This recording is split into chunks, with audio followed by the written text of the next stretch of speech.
for the last 10 years, my colleague Peter Field and I have been mining this data to try and find out if there are any rules about what makes advertising work.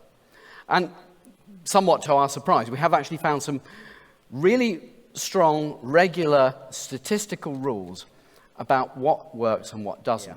But first of all, I'm going to try and summarize the whole of the last 10 years of research in two charts. The first one is, I think, a really important idea which I think a lot of people who work in marketing do not understand, which is that there are two very different ways in which marketing communications can make money for businesses. And they work in different ways, in different media, over different timescales. The one that perhaps those of us who work in TV advertising and those who work in advertising agencies feel most comfortable with is brand building. So brand building tends to work quite slowly. So if you have a series of, say, for example, brand building TV ads, and you run your TV ads, every week or every month or every year, what you see is that your base level of sales slowly rises over time. Because brand building is about creating long-term, durable, long-lasting memories and associations. It's about what goes on in people's heads. Because it's such a long-term thing, brand building means you need to talk to people long before they buy. And that means that you have to go quite broad, because you really need to talk to anyone who might buy the product in the next couple of years. And as you'll see later on, the core of brand building is emotional. The other approach is what we call sales activation, which is where you're focusing very much more narrowly on people who are going to buy the product in the very near future. Sales activation is highly targeted, and it's often more rational, more persuasive. It might include a direct response mechanism. It produces much bigger short-term effects, but it doesn't last as long. It decays more quickly. And as a result, the effects of activation don't build up so much over time. Now, when you look at the short term, and by the short term I mean anything less than 6 months, you conclude that sales activation produces the biggest effects. But actually, when you look at the long term, like 2 years or more, you realize that about 2/3 of the sales effects come from brand building. In fact, you need both working together, because each enhances the other. And a big part of our research has been about understanding how to get them to work together and to work in balance. Now, we came up with something called the 60-40 rule, which is basically that we found that if you look at the business effects, if you look at the effects on sales and profit and market share, the most effective campaigns tend to have a sort of 60-40 budget split, brand versus activation. So about 60% of the budget goes on brand building and about 40% on activation. So we discovered that rule back in 2012. And what we've been doing is looking at that rule over time, and it seems amazingly durable. So if you look at, for example, the UK market over the last 20 years, British advertisers have tended to split their budgets on average 60-40 every year for the last 20 years, despite all the changes in the media landscape. And the latest data that we've got for the last couple of years shows that this 60-40 split still seems to be optimal, even in today's new digital landscape. But what we are seeing is a lot of advertisers beginning to be seduced by short-termism, particularly in the digital space. The vogue for real-time evaluation is, I think, potentially quite dangerous, because it leads you to just focus on short-term metrics, clicks, web visits, likes, and so forth, and forget about long-term growth. What this chart shows you is that the core of business success is principally driven by brand building. It's brand building that drives long-term growth. And we've identified 3 critical elements for successful brand building. They are reach, emotion, and fame. Reach is a kind of rather old-fashioned thing to think about.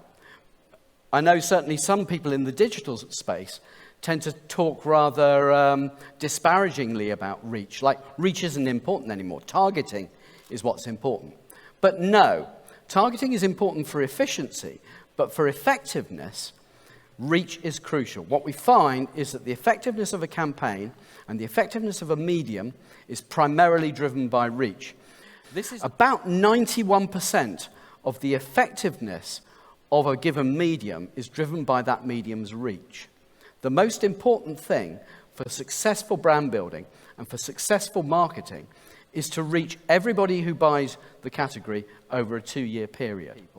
And it's the role of emotion. We talk about marketing communications as if we're in the business of transmitting messages about products.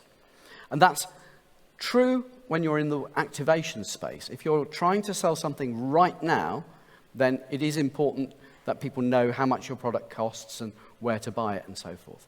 But for long-term brand building, the thing that drives sales and profit in the long term, emotion is the main driver. That neuroscientists are basically discovering that human decision-making is primarily emotional and that the role of rationality is much smaller than we thought. And the third component is fame. When you get people talking about your marketing and your advertising and your products, then you get much bigger effects because you're turning the public into part of your sales force by getting them to amplify your advertising. We find that campaigns that deliberately aim to make their brands and their marketing famous are 4 times as efficient in selling stuff as ordinary advertising. Fame is a really, really powerful multiplier. What it does tell you, it gives you a stretch goal, if you like. You should be aiming to be the most famous brand in your category, the most well-known brand in your category, the brand that people automatically think of when they think of your category. Okay, so how do you achieve reach, emotion, and fame in today's media landscape? I thought it'd be useful to see some numbers on media consumption. Now, these are our numbers for the UK. So this chart shows, for different media, weekly reach on the y-axis and average time spent with the medium across the x-axis.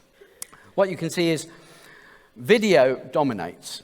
Video is the main thing that people do with their spare time.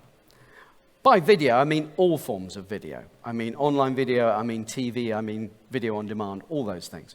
In the UK, British people spend about just over 4 hours a day watching video of various kinds. However, that 4 hours of video, as you can see, is actually mostly broadcast TV. That is to say, TV from traditional broadcasters. People who I know who work in advertising find this incredible. They think, surely no one watches TV anymore. Surely, if they're watching stuff, they're watching Netflix. Well, no. If you can see in the bottom left-hand corner, subscriber VOD, video on demand, that's Netflix and Amazon Prime. It's about 20% of the population watching about 15 minutes a day. It's growing very fast, but it's still very small. Overall, video is the most powerful brand building medium because it has all those 3 ingredients that I told you about. It has the broadest reach, as you've just seen. It has the strongest emotional impact. There is nothing quite like film for manipulating people's emotions. And TV is still, and video is still, the most talked about medium. If you look, for example, on the top tweeting moments of each year for the last 5 years in the UK, the top 10 moments for the last 5 years have all been televised events of one kind or another. Within that, unsurprisingly, given the amount that people still watch TV, TV is still the most effective single medium of all the media we've looked at in hard business terms. In particular, TV advertising has the biggest effects on market share growth, particularly long-term market share growth. And that's crucial for the long-term health of brands. It's very closely related to long-term profit. And within that, what we find is that traditional TV advertising spots produce the biggest effects, harder. So what we found is that the effectiveness of TV advertising has actually increased over time. 20 years ago, it used to be the case that if you added TV to the campaign, you would increase the effectiveness of your campaign by 27%. Nowadays, if you add TV advertising to your campaign, it increases the effectiveness by 40%.